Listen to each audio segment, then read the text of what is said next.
He once burned $1.5 million in cash just to keep his daughter warm. That's not a movie scene. That's the real life of Pablo Escobar, a man who made so much money, he literally ran out of places to store it. At the peak of his empire in the 1980s, Escobar was earning an estimated $70 million a day through his drug operations. Let that sink in for a second. Every single day, more money than most people will see in a lifetime. His organization controlled a massive share of the global cocaine trade, and the cash flow was so insane that they had a very unusual problem. They couldn't count it fast enough. They stored money everywhere.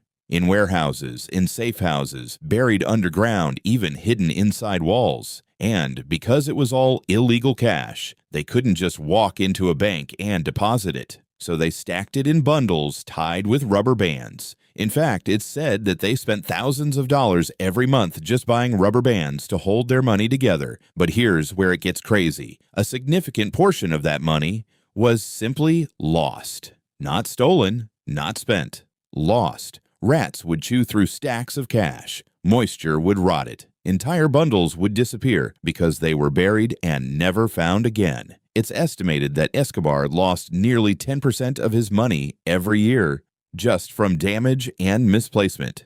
Imagine losing millions and not even noticing. Now comes the moment that turned into one of the most unbelievable stories in financial history. At one point, Escobar was on the run. The authorities were closing in, and he had to move constantly to stay hidden. During one of these escapes, he was hiding in the mountains with his family. It was cold, dark, and they had very limited resources. His daughter was freezing, and there was no wood, no fuel, nothing to start a fire, except stacks of cash.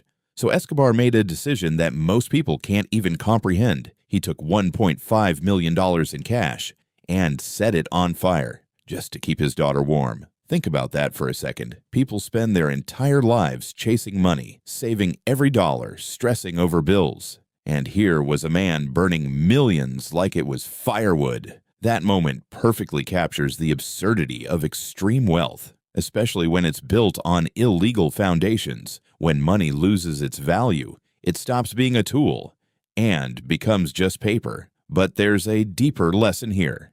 Escobar had power, influence, and more money than he could ever spend. Yet he was constantly on the run, living in fear, unable to live a normal life. His wealth didn't bring freedom, it took it away. In the end, all that money couldn't protect him. It couldn't buy peace. And it definitely couldn't buy a second chance. Because real wealth isn't just about how much you have, it's about what you can actually do with it.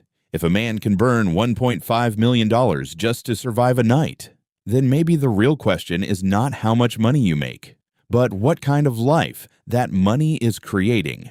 If you enjoy stories like this that show the real side of money, power, and consequences, make sure to subscribe and follow for more.